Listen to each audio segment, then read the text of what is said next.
back to the Hope to Hope Conference. I'm Kim White with the My Sexy Business team, and I'm here with the famous Coni Meyers with Crystalline Moments in Publishing. We are excited. This day has already been amazing. It has been amazing already. Katrina was amazing. I get so jazzed. Doing this. I think we need to do this every day. Every day. Oh, I can handle it every day. I get too excited. But it has been an amazing event already, amazing conference. We have had so many great speakers. And if you have a place in your life that you're stuck, personally or business-wise, you have no excuse not to get on and watch all of these. They're free to watch over and over. And please contact these amazing speakers and powerhouses that have offered to, be accessible during this conference. I think that's an amazing circle we run in because Absolutely. They have given themselves to this project as well. Well, the other thing I would like to mention is that each night or each afternoon we summarize each person that was on and some of the tidbits and some of the points that they've made with us. So if you don't have time to watch every single interview, at least go on and watch our little summary and then find the ones that are of most interest to you. So we're going to kick off the next interview with somebody that I've known for, about 2 years now, I think? Since my book came out. So that's like 3 years ago. Oh, did you write a book? Did you write a book or a series of books and open up your whole publishing? No. You are amazing.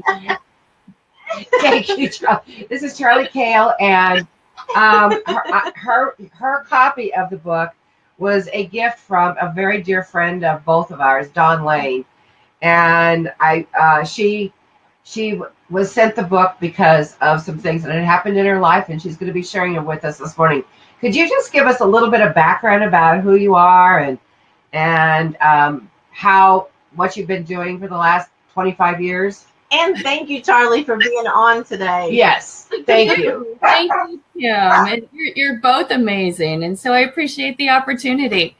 I did morning shows on the radio for decades and decades and decades, and that was an amazing journey, a wonderful journey. I wouldn't trade it for the world. I appreciate everything I got from it and did with it.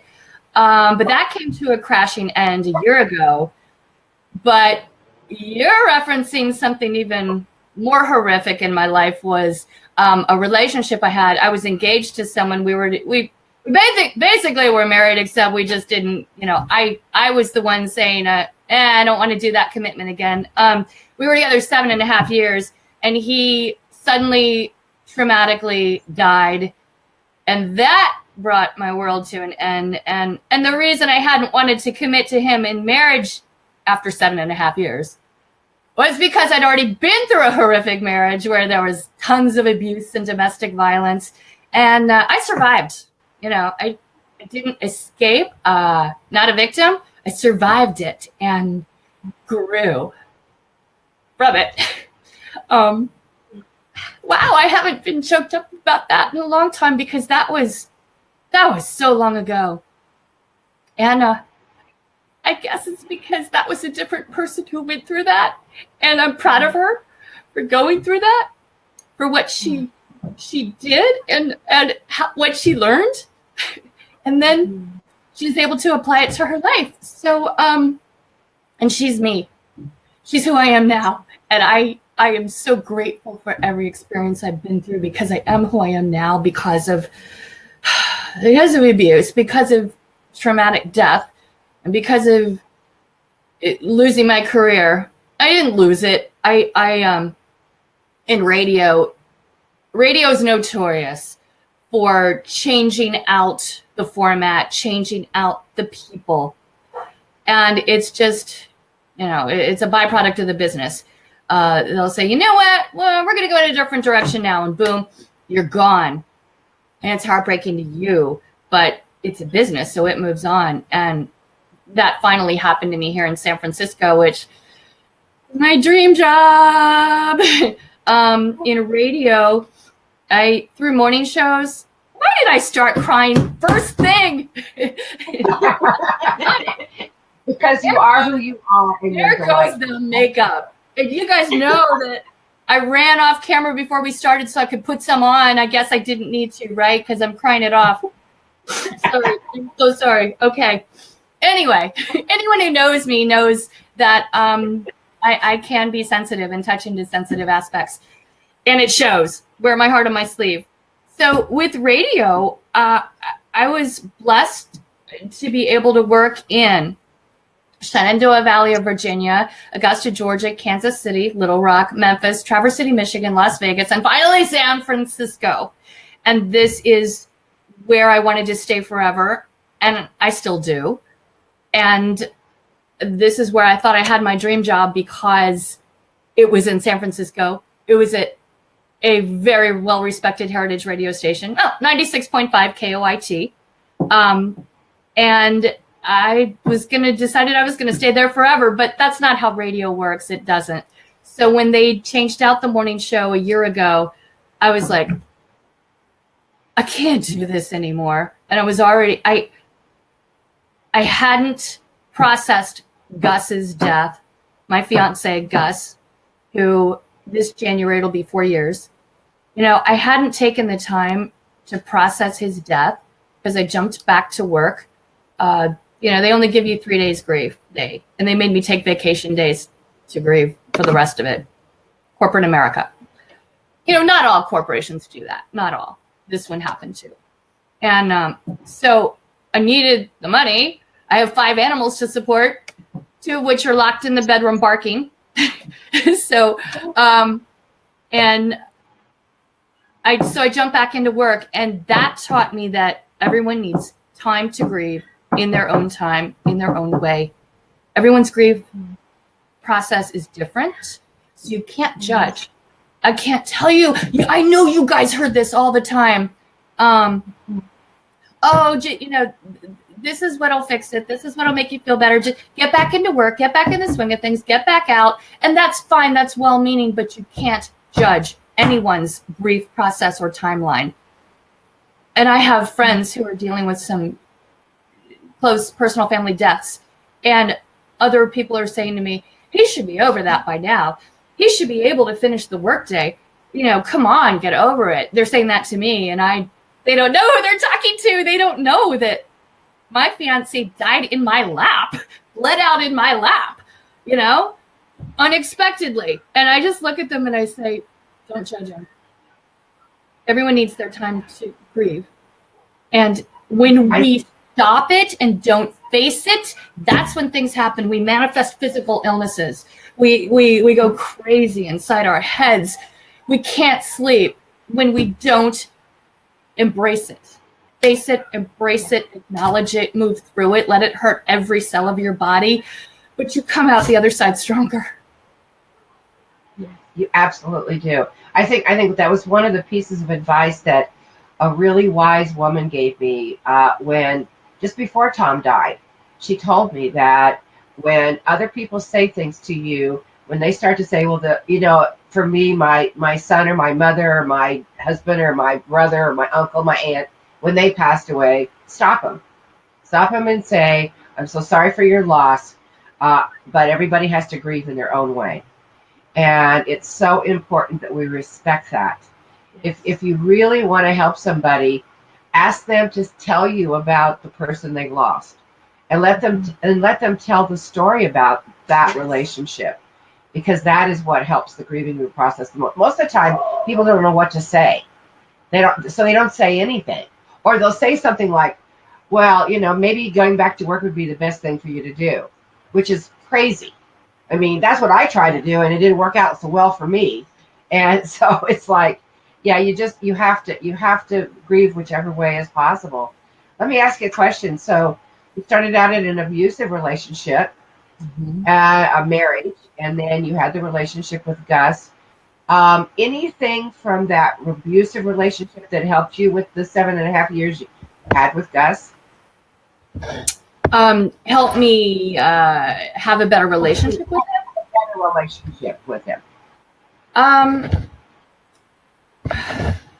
Hold on, my cat is rubbing the screen and it's jerking the.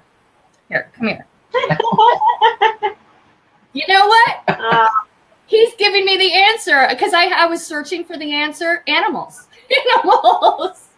Animals are the best therapy. Oh my gosh. They're what got me out of bed in the morning after Gus died. Woo.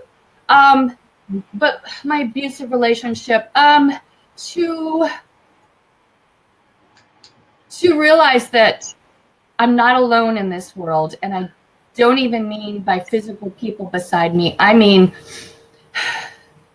God, the Christ consciousness, divine source, spirit, the universe, whatever you want to call that. I learned that the universe was there for me. There is help within and without. I'm not shouldering it all alone. And right. zapped me into realizing I did have self-worth. I did not deserve to be emotionally, physically, mentally abused. But I didn't get out of it until I was horribly physically abused and almost died from it. And the doctor wouldn't let me out of his doctor's office and said, I know you can't tell me that you fell into a door. You've got a history of bruises on your doctor's record, and the other doctor I'd been usually seeing just, patched me up and sent me out the door. And this was a new doctor to the practice. And he's like, I'm not letting you out of this office. So it took the universe zapping me, realizing I did have self-worth. Don't let somebody else continually push you down and push you down and push you down and push you down and push you down. Because another judgment thing, people say, oh, well, the first time someone hits me, I'm out the door.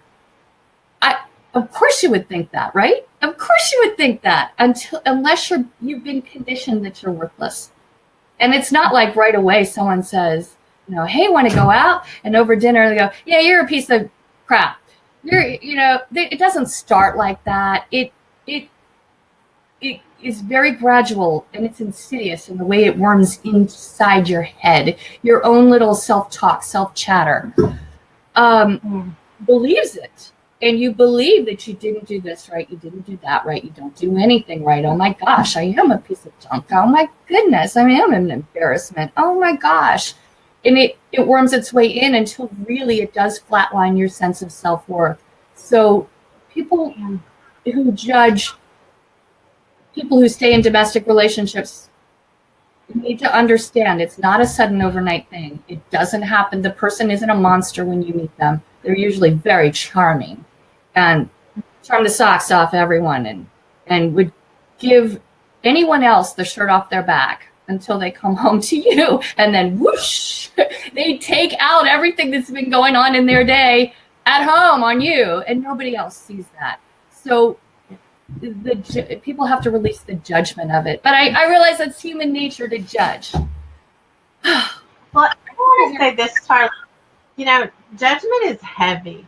We have a tendency, because we all have skin on, to look at someone and think, well, I wouldn't do that, or I would do this, or whatever it is. But the truth is, until you walk in the situation and every situation that led up to that, because, for me, I wouldn't do the thing that I did before, but I did it before. It's like you come to different places in your life where you understand what is not acceptable anymore. It was never acceptable. Like, it was never okay, but you made it okay because you justified, well, okay, I guess maybe I didn't make dinner right. Or I guess I, should have lost some more weight, or whatever the craziness is. And it does come from that place of self-talk and talking yourself out of your value, talking yourself out of who you are, and that you're worthy to be loved and worthy to be, not judged, just period, not judged. Because anyone that is judgy, I will tell you, it starts with them. They are hiding something, is why they're projecting that on you. Yeah. They're having trouble in their own world if they're passing judgment on you, because we all go through things. Absolutely. So tell us a little bit about your relationship with Gus. Gus was the cat man. Gus adored cats, and I have 3. Well, actually, I started with 2, and then I met Gus, and I was doing a live broadcast from a pet adoption, and Gus wanted to go with me, and I said, okay, but I have 2 cats. We're not getting any more animals. He's like, oh, no. So we go into the cat tent, and he goes, oh, and he runs across the tent, and these 2 Tonkinese, you just met one of them a minute ago walking across here. These 2 Tonkinese kittens, big kittens, and he picks one up. I pick the other, holds me like a koala bear. And I said, okay, we'll take them. And the woman said, oh, what about your husband? And I said, ouch, he's already taken them. But you have to ask me first. And she said, but they're brothers. They really should go together. I said, of course. So Gus was a very loving soul, big personality. We had our conflicts because we're both, as everybody does.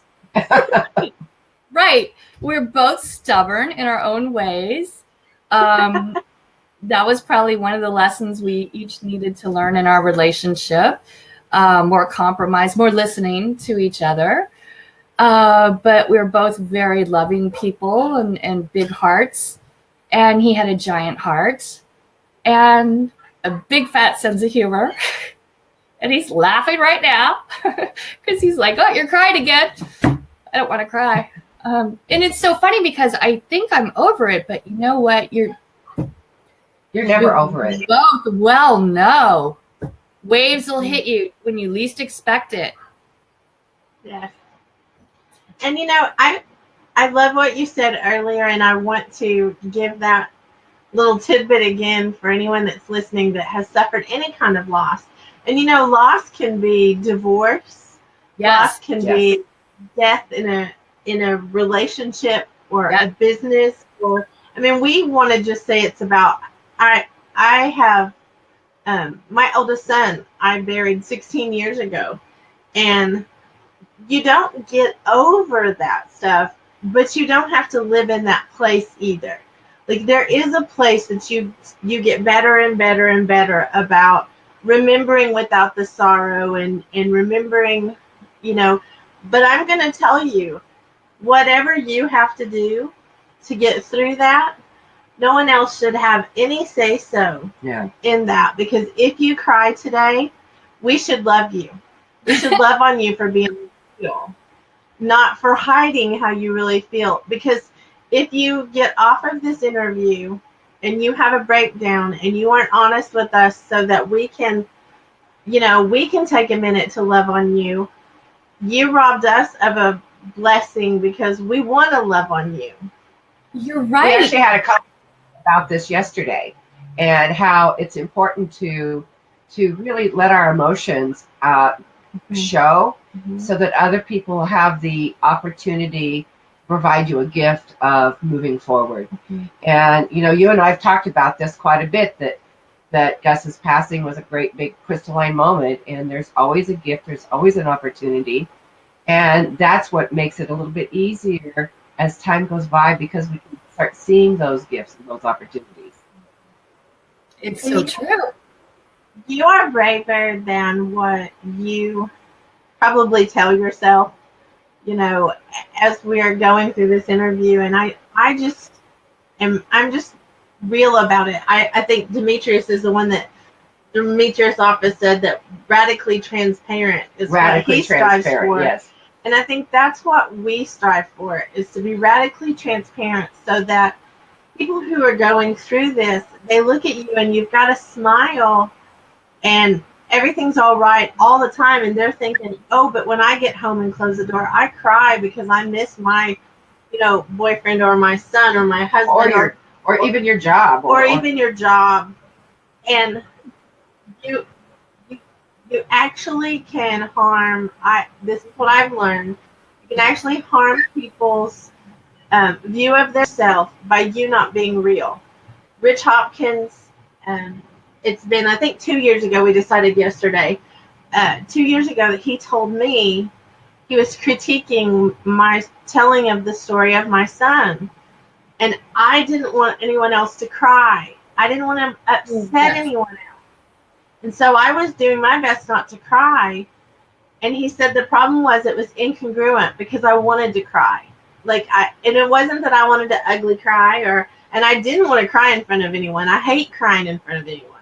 Me too. But the truth was, that was the gift I gave when people were hurting, was that they saw, okay, I do hurt, but I am able to go on. I am able to do things, and I am able to, live a great life. And honestly, this conference has a lot to do with what happened when my son passed away, because it broke me open and opened up the capacity that I had to love people. And so I deny everyone around me if I'm not authentic in how I feel. So I appreciate you. I'm saying all that to say I appreciate the fact that you are, and I realize you don't want to cry. We princesses don't want to mess up our mascara.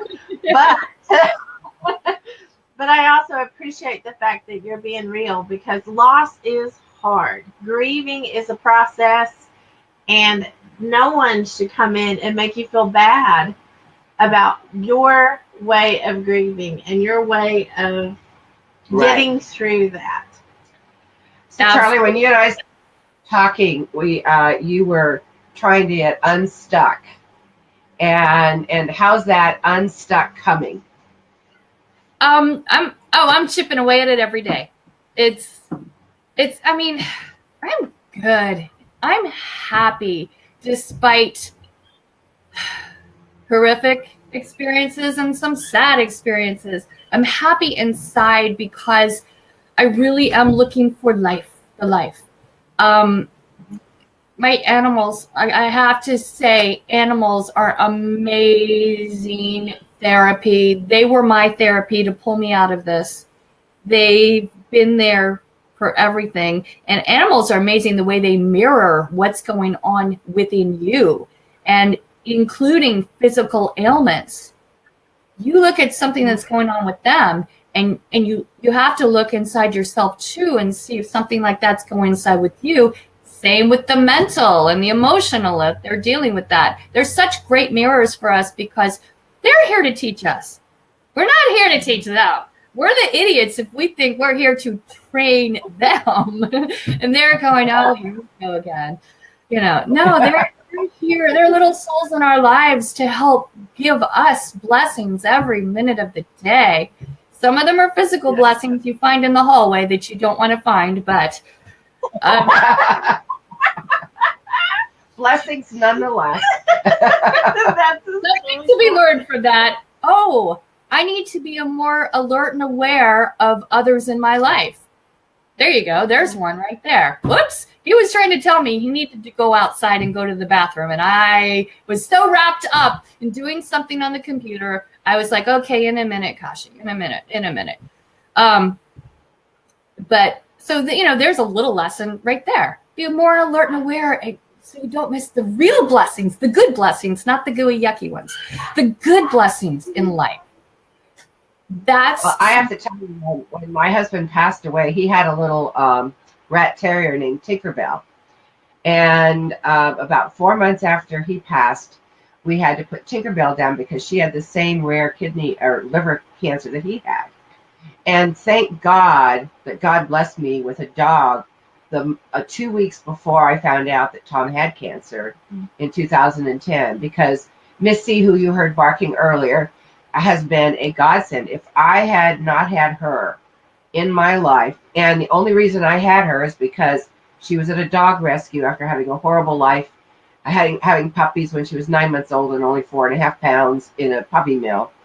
And dog rescue in Oregon got her, and the only reason that I got her is because the name when my friend posted her on Facebook, her name was Connie, or I would have never clicked on her picture. So it was a total God thing that I got her in the first place. Her. And they're two peas in a pod. Yeah, I brought her home, and my son and daughter-in-law said, "Oh my God, you look just alike." I mean, I just brought her home from the PetSmart.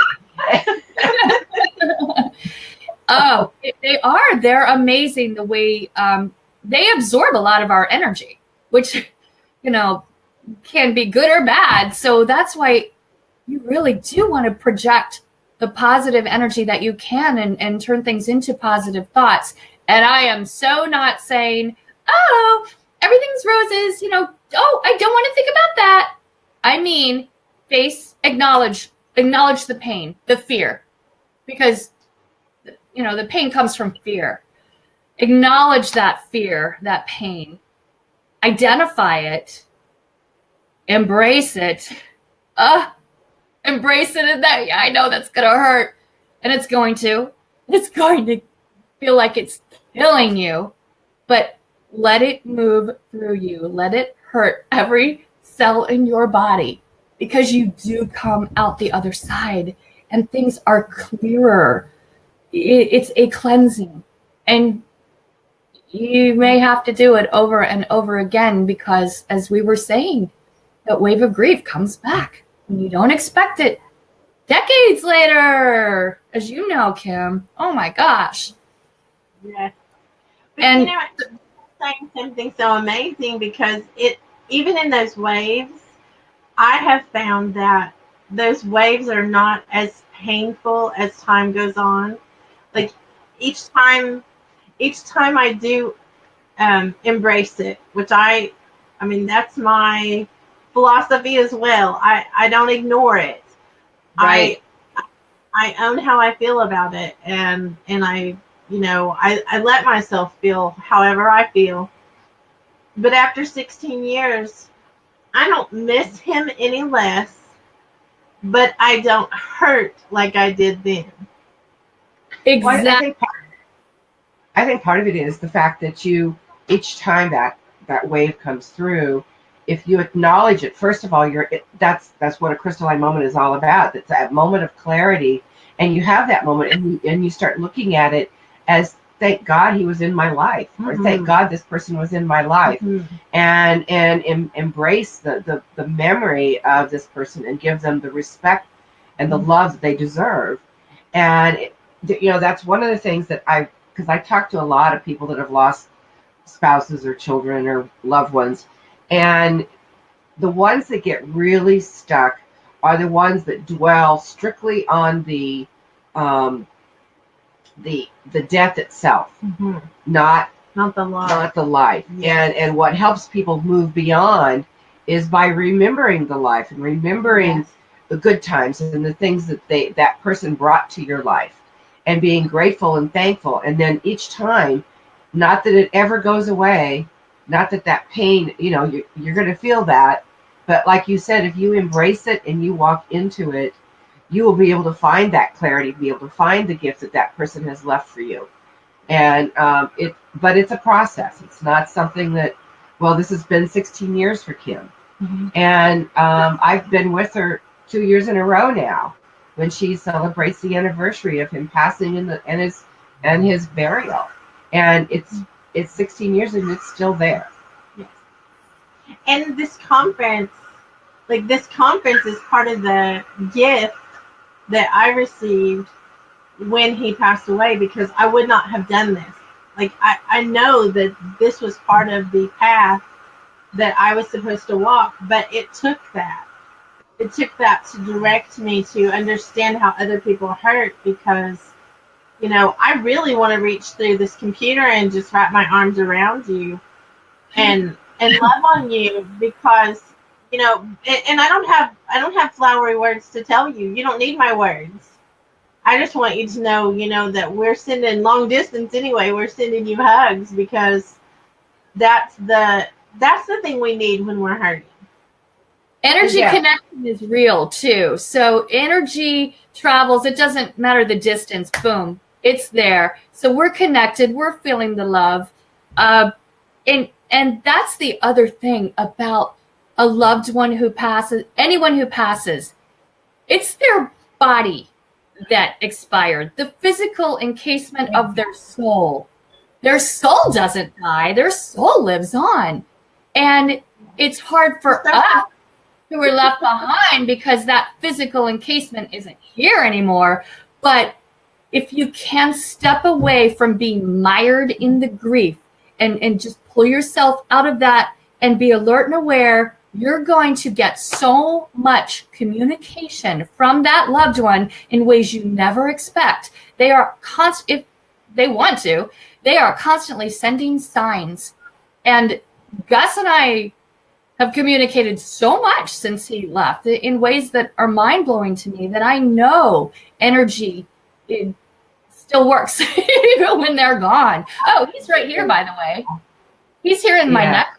I made this necklace with his ashes. I don't know if you can see it. Oh, that's beautiful.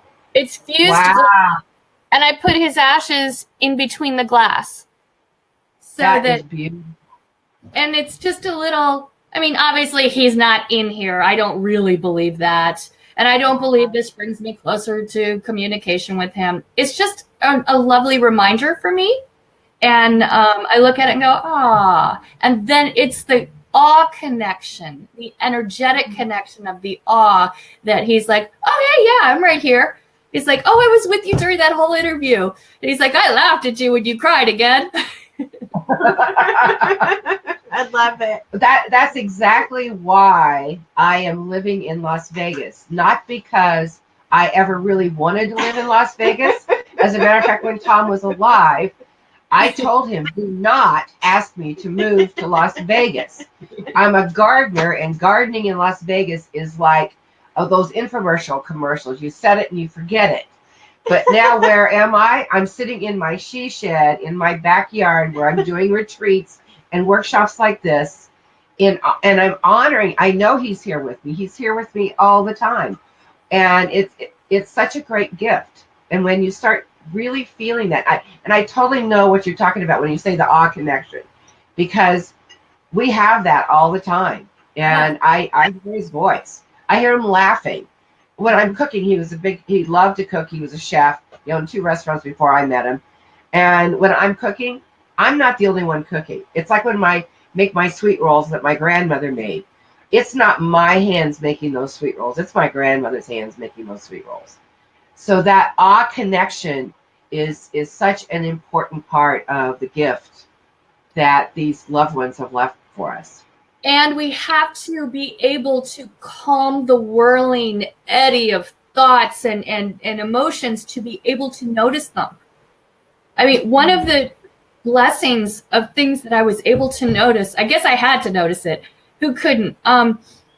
This happened 2 days after he died. And of course I'm going, why? And another thing we haven't touched on, the guilt. We can't blame ourselves. So hold that, Kim, you're really good at coming back to that. Hold that one, because we're coming back to that one. We cannot blame ourselves. We did everything we could in the moment that we knew how to do. Boom. Anyway, so 2 days after he died, I'm going, why? What could I have done? Blah, blah, blah, blaming myself. And blaming myself big time, even though it wasn't anything to do with me. It wasn't my fault at all. And the TV was on, but I didn't, it changed channels on me, and I don't know what happened. Let's just say I leaned on the remote, okay? I didn't think I did. Let's say I leaned on the remote, and it changed the channel, and it was to a PBS station, and Deepak Chopra was on, who I love, and I didn't even notice the schedule, so I hadn't turned it to him, or I would have. I guess my elbow did. Let's say it was my elbow. And he's talking about something, the 4 stages of something, it was death related, 4 stages. And all I know is all of a sudden the TV froze. And this was live TV. It's not like it was a recording. The TV just froze, and it froze on number 4. The soul chooses when to leave. And I had just been crying over, why now? What did I do? Why did you leave? And it said the soul chooses when to leave. And my jaw dropped, and I couldn't believe it. And then once I jaw dropped, it moved on. It stopped being frozen. My cable stopped being frozen and it moved on. And that was such a gift because he was telling me my soul chose to go. It wasn't you. It wasn't your fault. My soul chose to go. Wow, that is so powerful. Wow. Well, I know that it's been a long journey for you, and you know, between your job. I know for a while you were back out there looking for a radio job, and she even went to Cleveland and did an interview in Cleveland. I'm like, are you sure? When at Milwaukee? Oh, I did. I had a lovely interview in Milwaukee. Yeah. Anyway, but tell us now. So you've gone through this journey, and tell us a little bit how you got to where you are. But tell us what you're doing now, because I think it's so incredibly powerful. So I'm a Reiki practitioner. I do Reiki for people and animals. Animals are my specialty, but I do love people as well. So it was a year ago, a little over a year ago, when my job at KOIT ended. And after many decades of knowing how the industry works, I just didn't want to keep putting myself through that process of being valued for a few years somewhere. Oh, wow, maybe 5. And then, no, dude, let's try a different thing now. Let's try a different direction. There's consolidation, there's selling, there's buying of stations and groups of stations. And in the business sense, you're worthless to us now. And, you know, they did not say that to me personally. Nobody I worked with said that. My boss didn't say that. He just said it's purely business. And that's what they always say. I didn't want to keep putting myself through that mill because it does affect your sense of self-worth. It does. And I knew that I have something to give. And maybe that by now I'm a different person because this, you know, after Gus's death, I've definitely prioritized things more now. I don't sweat the small stuff, you know, to put it in a cliche. And I have, my priorities are more in place. And so I'm a different person, and radio is different. I'm different. We just kind of went like that. And I fell into and I've been using this last year to heal. The time I didn't take off work, had to. And I've been using it to heal. And I've been going on the most incredible journey of a million different part-time jobs just to see what it feels like. And I've done all kinds of stuff. I painted rooms. I mean, not as an artist, as with a paintbrush. I painted, I did that. It's so fun to see, put yourself literally in other people's shoes. So I painted rooms. I was a personal assistant for a multi-millionaire CEO of 10 tech companies. That was horrible. That was the worst. Horrible. 2 days. Anyway, but it was a great experience. It was such value to the learning. I cleaned rooms for Airbnb. Coni, I could come back to Vegas and work for you. Except I didn't like it. I work at a wine bar, which I love, because it's connection with people, as well as one of my favorite items that isn't an animal, wine. I do a lot of pet sitting. Boarding, dog walking. I currently do that now. And then my favorite is the Reiki, and it's such an amazing healing energy, and it comes through me. I'm the channel. It comes from a higher power and comes through me to the person. It is for their highest good.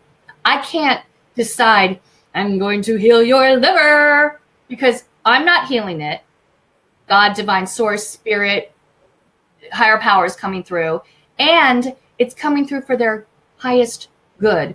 Who am I to know what their highest good is? I can't. They don't always know what their highest good is, but source does. So Reiki works on an energetic level, healing emotional issues, mental craziness, and then eventually your physical, because it all manifests that way. Absolutely. So I love doing the Reiki, and it's amazing on the animals because they're just an open vessel. They're open-minded. They soak it up. And sometimes it's just to help them pass over peacefully, happily, easily. But a lot of times it just helps the behavior problems, something they were grieving. I've done Reiki for cats who were grieving their third cat who had just died. It made an amazing difference. The owners told me their cats stopped howling in the middle of the night now, and they can sleep throughout the night. I mean, it's an amazing energy that I am very fortunate to be able to be tapped into and let move through me. How did you discover that you had this gift with the animals?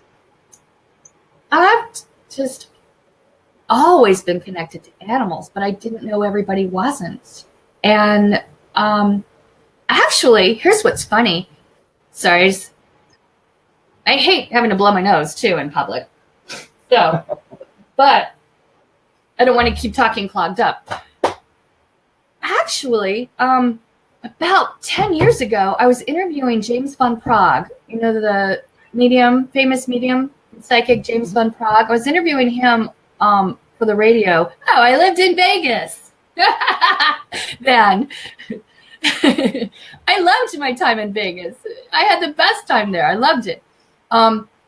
Interviewing James Van Praagh, and he said to me, you know, you have quite a gift for healing and quite a gift for communication with animals. He said, if you decide not to go with radio anymore, you really should pursue that. And I said, thank you, and put it on the back burner. But now those words are coming back to me, and I'm remembering it. I'd forgotten that. I think it just came gradually that I realized that I could connect to them very easily, and there's a communication factor, and there's a healing factor, and they're very open with me. I don't know if there was a lightning bolt moment, a crystalline moment, except maybe after I was attuned with Reiki, and they were even more, there was more connection. That's awesome. So how, if someone wants to contact you, how can they get in contact with you? Do you have a website or something that they can get on to learn more?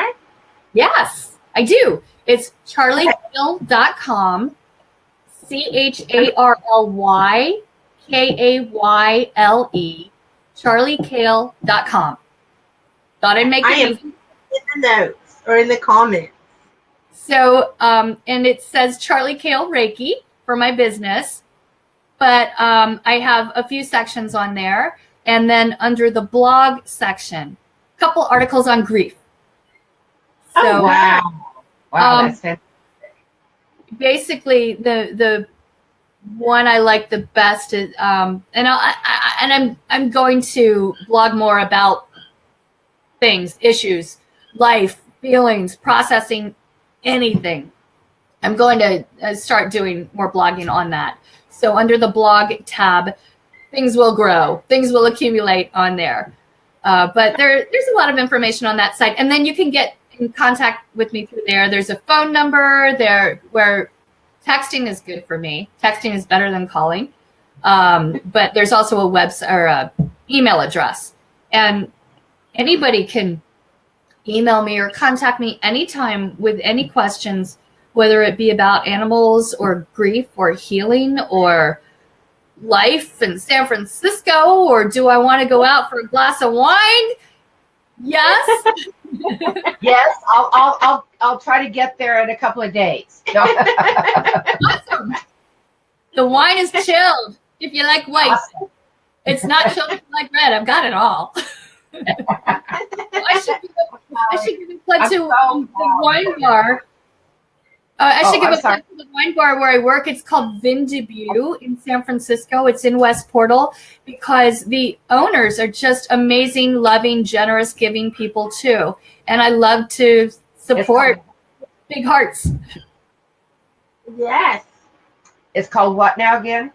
Vin Debut, VIN and then separate word DEBUT, vin debut, or vin debut. And because we're constantly debuting new wines. Awesome. Well, you're in the perfect spot to be doing that. Yes. Well, Charly, I'm so proud of seeing how you've transformed yourself and how amazing, and you're stepping into this really new life. And you know, there's never any accidents in this world, and so you've found your gift. You found what you're supposed to be doing, your purpose, your passion, and I just could not be more proud and happy for you. Thank you. Thank you. I'm not done. I want to grow my business like you're growing yours, Miss Coni and Miss Kim. Well, you keep it up because you're headed in the right direction. And thank you so much for being on today and sharing. And thank you for being real.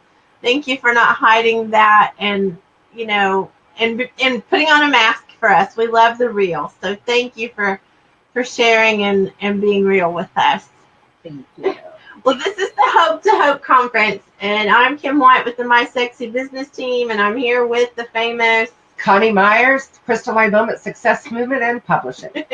And we will be back in the next session with little Irina Hall. You don't want to miss out on that for sure. It's noon to 1 Central Time, 10 o'clock Pacific Time, 1 o'clock Eastern Time. I am practicing my time zone skills. So we love you guys. See you in a little bit. Thank you, Charly. Bye-bye.